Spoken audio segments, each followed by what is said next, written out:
Hello everyone, combined study point YouTube channel पर मैं रवि जांगड़ा स्वागत करता हूं आप सभी का। स्वागत है आपका आज के इस सेशन में। आज का जो हमारा सेशन है, इस सेशन में हम लोग डिस्कस कर रहे हैं बोट एंड स्ट्रीम का चैप्टर।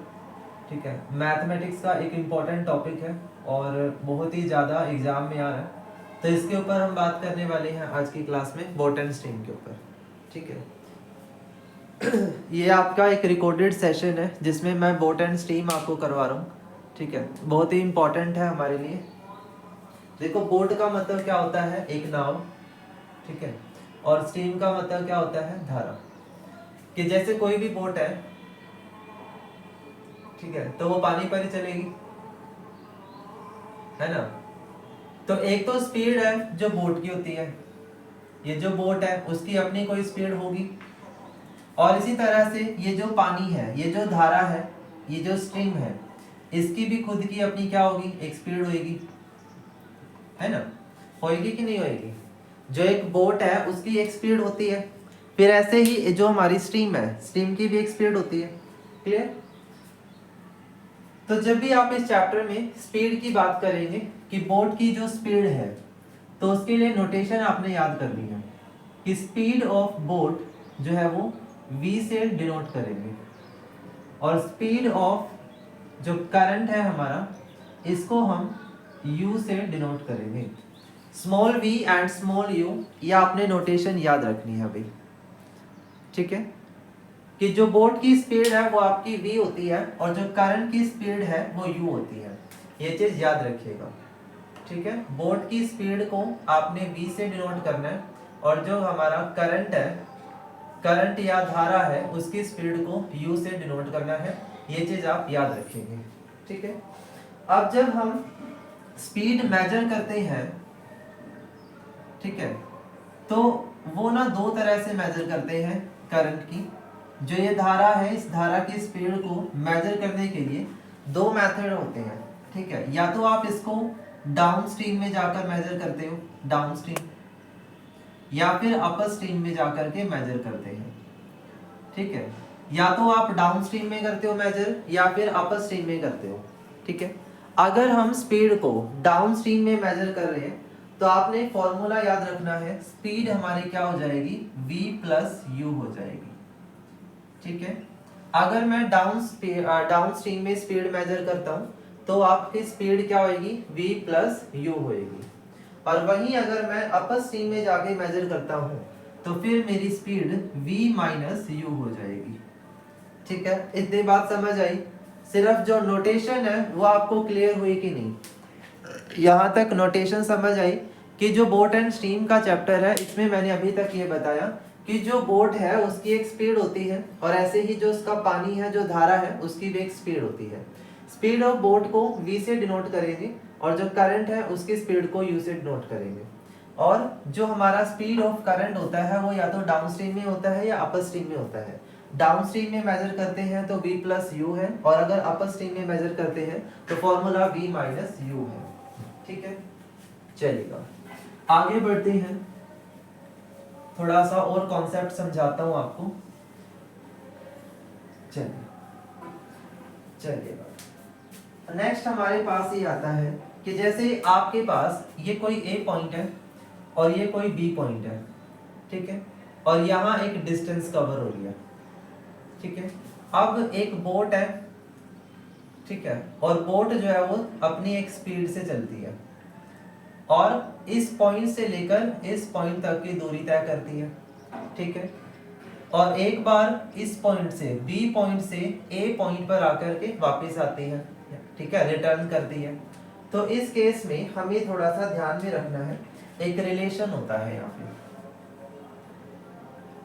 एक रिलेशन आपने याद करना है। जैसे आपसे पूछ लेगा कि भाई ए से बी तक का पॉइंट कवर करने के लिए बोट की कोई स्पीड है और वो एक डिस्टेंस कवर कर रही है, तो एक टाइम में कवर करेगी, है ना, उसका एक टाइम होगा, कितने टाइम में वो कवर करती है।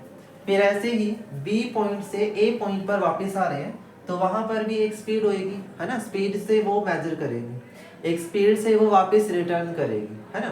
तो जब वो रिटर्न करेगी तब भी एक टाइम जो है वो लेगी, है ना। बोट जो है वो एक टाइम तो लेगी ना, ठीक है, तो वो चीज। तो आपने ये याद रखना है, जब एक बोट ए पॉइंट से बी पॉइंट तक जा रही है तो वो टाइम कितना लेती है। तो आपने टाइम का फॉर्मूला तो सुना ही होगा, speed upon distance, sorry distance upon में स्पीड, यही फॉर्मूला होता है हमारा जब हम स्पीड निकालते हैं, सॉरी टाइम निकालते हैं। टाइम का फॉर्मूला होता है ना डिस्टेंस अपॉन में स्पीड। तो अगर ये बोट ए से बी तक का टाइम कवर कर रही है तो फॉर्मूला हमारा क्या होगा, डी अपॉन में वी प्लस यू होएगा। अब मैंने वी प्लस यू क्यों लिखा है बताओ मुझे, वी प्लस यू क्यों लिखा है कि बोट की स्पीड को हम यहाँ पर जब भी स्टीम मेजर कर रहे हैं तो वहां पर v प्लस यू कब आता है, v प्लस यू कब आएगा, जब हमारे पास स्पीड कैसी होती है, डाउन स्ट्रीम होती है ना, धारा की दिशा में होते हैं, और अगर अपोजिट होते हैं अपर स्ट्रीम में होते हैं, ठीक है। अब इसी बोट को अगर हम कहें कि ये जो बोट है वो वापस कर रही है, रिटर्न करती है और B से A पर आती है, तब वो टाइम कितना लेगी, तब वो time d upon v minus u लेती है, ठीक है। तो ये हमारा फर्स्ट टाइम हो जाएगा और ये मेरा सेकंड टाइम हो जाएगा, ठीक है। तो यहाँ से हम u और v की वैल्यू निकालते हैं। याद रखिएगा सेकंड टाइम जो है वो फर्स्ट टाइम से ग्रेटर होगा और एक रिलेशन बनेगा u प्लस वी अपॉन में v minus you, sorry v plus you, और v माइनस यू बराबर होगा t1 बाय में t2 के, ठीक है। ये रिलेशन आपने याद रखना है, इट्स वेरी इंपॉर्टेंट। ये बहुत ही इंपॉर्टेंट रिलेशन है हमारा कि भाई अगर ये पॉइंट इस तरह से कवर होता है तो हमें टाइम निकालने के लिए ये फॉर्मूला यूज करना है, ठीक है। आप टाइम निकालने के लिए इस मेथड का यूज करेंगे, ये रिलेशन आप ध्यान रखिएगा भाई, ठीक है, इंपॉर्टेंट है हमारे लिए, जरूरी पॉइंट है। चलिए आगे बढ़ेंगे और इसी पर बेस्ड मैं आपको एक क्वेश्चन करवा देता हूं ताकि आपको ये कॉन्सेप्ट क्लियर हो जाए। चलिए क्वेश्चन लिखिएगा मेरे साथ, क्वेश्चन नोट करिए। ए boat is go in direction of stream, direction of stream with a cover a certain distance, with certain distance and return, वापस भी आ जाती है। During the journey time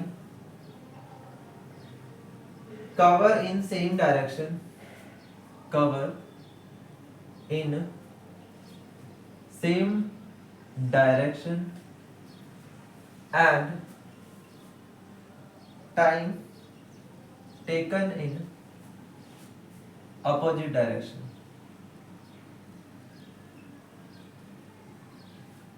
ठीक है, of steam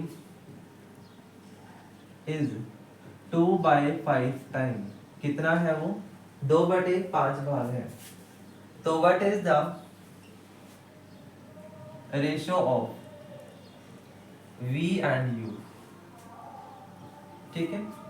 तो बताइएगा what is the relation of V and U, हमें बताना है V और U का रिलेशन जो है वो क्या होगा, ठीक है। तब करने के लिए क्या करेंगे भाई, हमें अभी फॉर्मूला सीखा है ना। तो 2/5 का मतलब क्या हुआ, 2/5 का मतलब क्या हो गया कि ये जो हमारा जो टाइम नंबर 1 है वो तो 2 है और टाइम नंबर 2 जो है वो 5 है ना। अभी मैंने एक रिलेशन आपको सिखाया था, v प्लस यू बराबर v minus you t2 upon में t1, यही तो सिखाया था मैंने, अभी अभी हमने यही सीखा था ना। तो बस पुट करो v plus you upon v minus you और बराबर 5 अपॉन में 2 आ जाएगा, है ना, 5 अपॉन में 2 आ जाएगा। अब इसकी क्रॉसिंग कराएंगे आप तो क्रॉस मल्टीप्लाई करके मुझे v बाई यू की वैल्यू मिल जाएगी कुछ ना कुछ, ठीक है। क्रॉस मल्टीप्लाई करोगे तो v बाई यू की वैल्यू मिलेगी जो हमारा 7/3 आ जाएगा, यानी v की वैल्यू 7 है और u की वैल्यू 3 है।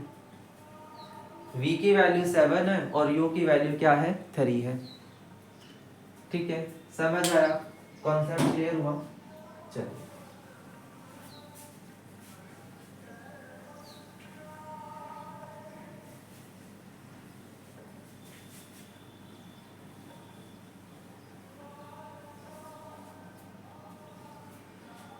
चलिए एक क्वेश्चन और करवा देता हूँ ताकि और ज्यादा क्लैरिटी के साथ क्वेश्चन आप कर पाए।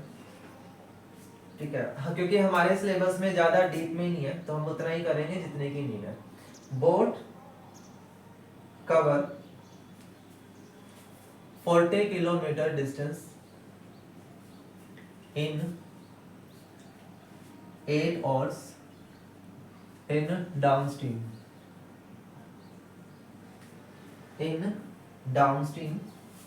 and return in upstream 60 kilometer distance in 12 hours. Find the speed of boat and steam. Boat और स्टीम दोनों की स्पीड निकालनी है। ठीक है, चलो देखो क्वेश्चन को। एक बोट है जो 40 किलोमीटर का डिस्टेंस कवर कर रही है 8 घंटे के अंदर और डाउन स्ट्रीम में है। जब वो रिटर्न होती है अपर स्ट्रीम में तो 60 किलोमीटर का डिस्टेंस कवर करती है 12 घंटे में। तो सबसे पहले तो स्पीड निकाल लो। ठीक है, अगर वो डाउन स्ट्रीम है तब स्पीड क्या है और अगर अपर स्ट्रीम है तब स्पीड क्या है।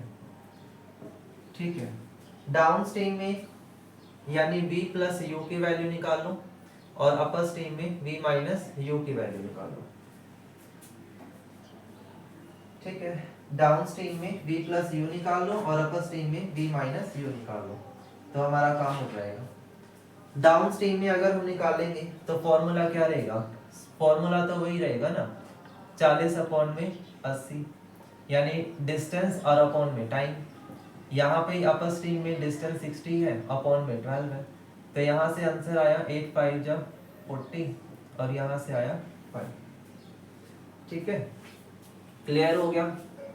अब आपके पास इक्वेशन आ गई कि v प्लस यू जो है वो 5 किलोमीटर है और v माइनस यू भी 5 किलोमीटर है। ये इक्वेशन 1 आ गई और ये 2 आ गई। अब इसको सोल्व करके v and u find out कर लेंगे। कर सकते हैं डायरेक्ट, u से u कैंसिल 2v अपॉन में 10, v की वैल्यू 10 बटे में 2 यानी कि 5। ठीक है, और v की वैल्यू अगर हम कहीं भी पुट करें तो u जो है वो 0 आ जाएगा। ठीक, यानी बोट की जो स्पीड है वो तो आपकी 5 किलोमीटर आ गई प्रति घंटा और जो स्टीम है उसकी क्या आएगी 0 आएगी। क्लियर, समझ आया कॉन्सेप्ट। चलो नेक्स्ट है हमारे पास अगला कॉन्सेप्ट। समझने की कोशिश करो, टॉपिक हमारे लिए इंपॉर्टेंट है अभी, इसलिए मैं आपको ये बार बार कह रहा हूं करने के लिए। Boat is go 60 kilometre upper stream in 12 hours and 54 kilometer in downstream in 9 hours. Then what is the speed of boat? Speed of boat. Boat की जो स्पीड है वो क्या होगी? What is the speed of boat? कोई boat है जो 60 kilometre अपर stream जा रही है और फिर डाउन स्ट्रीम आती है, तो बताओ मुझे आंसर क्या होगा। यानी v माइनस यू की जो वैल्यू है वो तो आपकी आ जाएगी 60 अपॉन में 12 और v प्लस यू की जो वैल्यू है वो आ जाएगी 54 अपॉन 9। यही तो आएगा। v माइनस यू क्या है, करंट है ना, अपर स्ट्रीम है ये और ये डाउन स्ट्रीम है। तो निकाल लो, यहाँ से निकाल लेंगे तो 5 किलोमीटर प्रति घंटा और यहाँ से निकाल लेंगे तो 6 किलोमीटर प्रति घंटा। सिंपल। तब निकाल लो क्वेश्चन कि v माइनस यू की वैल्यू 5 है और v प्लस यू की वैल्यू 6 है। तो यहाँ से u कैंसिल, 2 ये बराबर 11, v की वैल्यू 11/2, v की वैल्यू 11/2। स्पीड ऑफ बोट हमारी कितनी आ गई? 5.5 किलोमीटर। कितनी आ जाएगी भाई? 5.5 किलोमीटर। ठीक है, इतनी बात समझ आ गई कि भाई 5.5 किलोमीटर क्या है स्पीड ऑफ बोट। ठीक है, स्पीड ऑफ बोट जो है वो कितनी आ जाएगी? 5.5 किलोमीटर। ठीक है, तो ये हमारा थोड़ा सा बेसिक है बोट एंड स्टीम का, इससे क्वेश्चन सोल्व करने में इजी रहेगा। ठीक है, तो थोड़ा सा मैंने समझा दिया कि मीनिंग वाइज इसको कैसे करना है। ठीक है, बाकी मैं आप लोगों को क्वेश्चंस तो दे ही दूंगा ताकि और अच्छे से क्लियर हो जाए। इसमें ये 4 ही एलिमेंट है, अगर आपने ये समझ लिए तो पूरा चैप्टर समझ आ गया। ठीक है, और बेसिक तो आपको पता ही है कि स्पीड, डिस्टेंस और स्पीड है, डिस्टेंस है और टाइम है, 3 ही एलिमेंट है इसके अंदर भी। जैसे हमने स्पीड टाइम डिस्टेंस का चैप्टर पढ़ा था तो उसके अकॉर्डिंग ये आपका हो जाएगा। ठीक है, चलिए, थैंक यू सो मच।